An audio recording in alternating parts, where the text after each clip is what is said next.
Senior صحافی اور تجزیہ کار جاوید چودھری کے مطابق میں چند ماہ قبل کپڑے کی ایک دکان پر گیا۔ دکاندار سر پکڑ کر بیٹھا تھا۔ پوچھنے پر اس نے بتایا میرا بیٹا پی ٹی آئی کے جلسے میں گیا تھا۔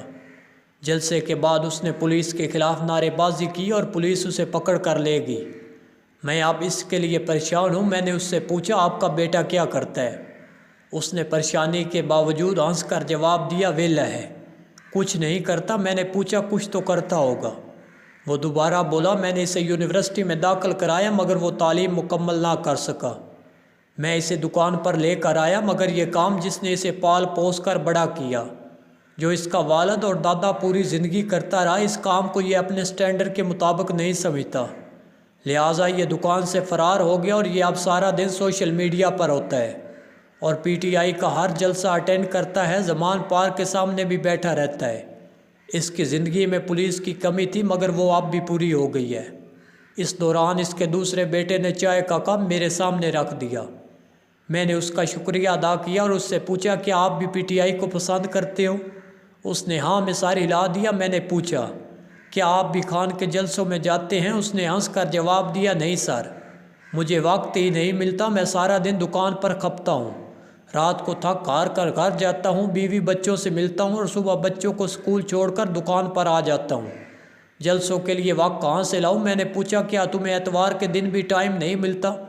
اس کا جواب تھا سر 6 دن بعد ایک چھٹی ہوتی ہے، اس میں بھی اتنے کام جمع ہو جاتے ہیں کہ کسی دوسری طرف نظر ہی نہیں جاتی، لہٰذا میں خان صاحب کا خاموش فین ہوں، الیکشن کا وقت آئے گا تو میں انہیں ووٹ دے دوں گا، خان صاحب نے اپنے وعدے پورے کیے تو ٹھیک، ورنہ اگلی بار انہیں ووٹ نہیں دوں گا۔ اللہ اللہ خیر صلاح۔ اس کا والد ہماری گفتگو غور سے سن رہا تھا۔ میں نے اس سے پوچھا آپ نے اپنے اس بیٹے کو کب کام سٹارٹ کرایا تھا؟ وہ بولے میں نے میٹرک کے بعد اس سے پوچھا تھا بیٹا تم تعلیم حاصل کرنا چاہتے ہو یا کام کرنا چاہتے ہو؟ اس کا جواب تھا میرا پڑھائی میں دل نہیں لگتا، میں کام کرنا چاہتا ہوں۔ میں اسے دکان پر لے آیا، اس نے 2 سال میں کاروبار کا سارا بوجھ اٹھا لیا، یہ اب دکان بھی چلا رہا ہے اور پورا گھر بھی۔ میں نے کہکا لگایا اور اس سے عرض کیا حاجی صاحب معاملہ کلیئر ہے، آپ کا دوسرا بیٹا ویلا ہے، آپ نے اسے وقت پر کام پر نہیں لگایا تھا اور یہ اب گھر اور والدین کی ذمہ داری تک سے آزاد ہے، یہ احتجاج نہیں کرے گا تو اور کیا کرے گا؟ آپ یہ یاد رکھیں احتجاج صرف ویلے لوگ کرتے ہیں، کام کرنے والے لوگ آپ کے پہلے بیٹے جیسے ہوتے ہیں، ان کے سروں پر ذمہ داریوں کا اتنا بوجھ ہوتا ہے کہ ان کے پاس دائیں بائیں دیکھنے کے لیے وقت نہیں ہوتا، یہ تیر کی طرح سیدھے دفتر یا دکان پر آتے ہیں اور تھک ہار کر گھر چلے جاتے ہیں، ان کے پاس جلوسوں اور جلسوں اور دھرنوں اور احتجاج کے لیے وقت ہی نہیں ہوتا، ان کی ہمدردی محض ہمدردی اور 5 سال بعد ووٹ تک محدود ہوتی ہے۔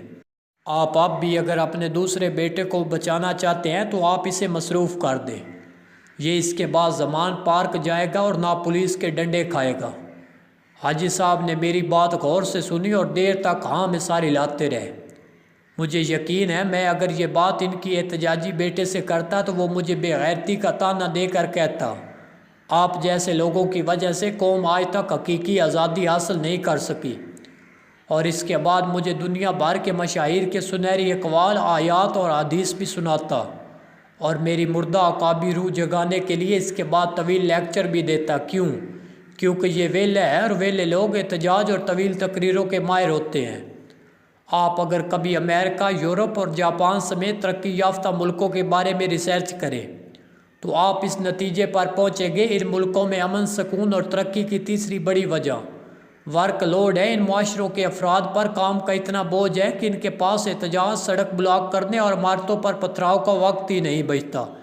یہ لوگ 9 to 5 کام میں مصروف رہتے ہیں، کام کے بعد گھروں تک پہنچنا اور پھر پورے گھر کا کام کرنے کے بعد کان کھرکنے کی مہلت نہیں ملتی۔ یہ لوگ اگر احتجاج کے لیے کام سے چھٹی کر لیں تو پھر ان پر معاشی دباؤ اتنا بڑھ جاتا ہے کہ یہ مہینے کے آخر تک قسطیں ادا کرنے کے قابل نہیں رہتے، لہٰذا ان کے پاس مینار پاکستان جیسے جلسوں کے لیے وقت نہیں بچتا۔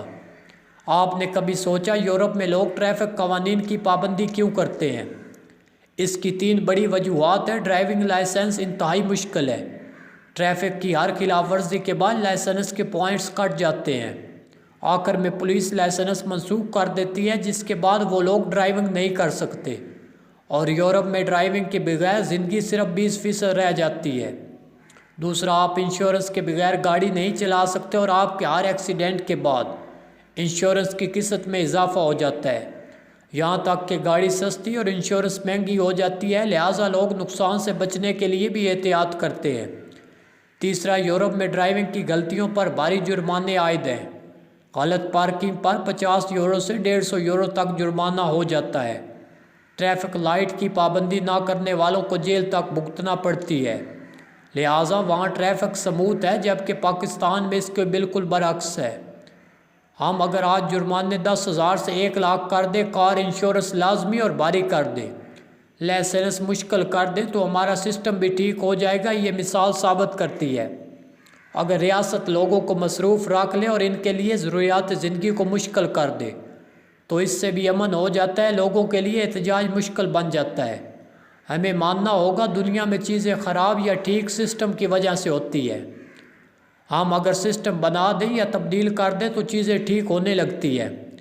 مثلاً میں چند دن قبل ٹریفک میں پھنس گیا، نیچے اتر کر معلوم کیا تو پتہ چلا غزہ پر اسرائیلی بمباری کی وجہ سے نوجوانوں نے سڑک بند کر رکھی ہے۔ کوئی ان سے پوچھے غزہ کہاں ہے اور اسلام آباد کہاں ہے؟ ہم اپنی سڑک بند کر کے فلسطینیوں کی کیا مدد کر رہے ہیں؟ یہ بہرحال عقل کی باتیں ہیں اور ہمارے ویلے نوجوان یہ نہیں سمجھ سکتے۔ یہ کبھی کسی جگہ وقت پر گئے ہی نہیں، لہٰذا انہیں دوسروں کے وقت اور مصروفیات کی کوئی قدر نہیں۔ اب سوال یہ ہے کہ ہم اس صورتحال کو کیسے بدل سکتے ہیں؟ اس کا صرف ایک طریقہ ہے، آپ قوم کو مصروف کر دیں۔ ملک میں کوئی شخص 18 سال کے بعد ویلا نہیں ہونا چاہیے۔ وہ اگر کام تلاش نہیں کرتا تو حکومت اسے زبردستی کام پر لگا دے۔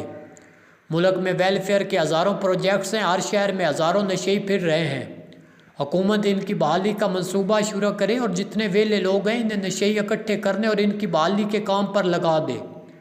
اسپتالوں کے اندر مریض سسک رہے ہیں، حکومت ویلے لوگوں کو پکڑے اور مریضوں کی خدمت پر لگا دے۔ ہماری مسجدیں بھی صاف نہیں ہوتی، آپ ویلے لوگوں کو مسجدوں کے غسل خانے اور فرش صاف کرنے پر لگا دے۔ ہمارے پرائمری اسکولوں میں استاد نہیں، حکومت ویلوں کو پرائمری ٹیچر بنائے اور اسکولوں میں کھپا دے۔ حکومت اسی طرح ویلے لوگوں سے سڑکوں کے کنارے پھول اور درخت لگوا سکتی ہے، سرکاری زمینیں آباد کرا سکتی ہے، ان سے ڈیم، نہریں اور سڑکیں بنوا سکتی ہے۔ یہ کام شروع میں مشکل ہوگا، ویلے لوگ انسانی حقوق کی صدائیں دیں گے، لیکن پھر انہیں حالات کی سنگینی کا اندازہ ہوگا اور یہ 18 سال سے پہلے کوئی نہ کوئی باوقار کام تلاش کر لیا کریں گے۔ اس سے ملک میں بے روزگاری بھی کم ہو جائے گی اور افراتفری بھی۔ ہم اگر اسی طرح 18 سال کے بعد شناختی کارڈ، بینک اکاؤنٹ اور نیشنل ٹیکس نمبر کو بھی لازم قرار دے دیں تو اس میں سے بھی تبدیلی آ سکتی ہے۔ اگر تبدیلی نہ بھی آئے تو ہم یہ دیکھ سکتے ہیں کہ ملک میں کتنے لوگ مصروف ہیں یا ویلے ہیں۔ حکومت اس سے اپنی پالیسیاں بدل سکے گی۔ حکومت کو اسی طرح میٹرک کے بعد اچھے اور برے طالب علموں کا اندازہ بھی کرنا چاہیے۔ وہ طالب علم جو مزید پڑھائی کے قابل نہیں، انہیں میٹرک کے بعد بزنس یا کام پر لگا دیا جائے۔ صرف پڑھاکو طالب علموں کو یونیورسٹیوں میں بھجوایا جائے، اس سے نوجوانوں اور ملک دونوں کو وقت بچے گا۔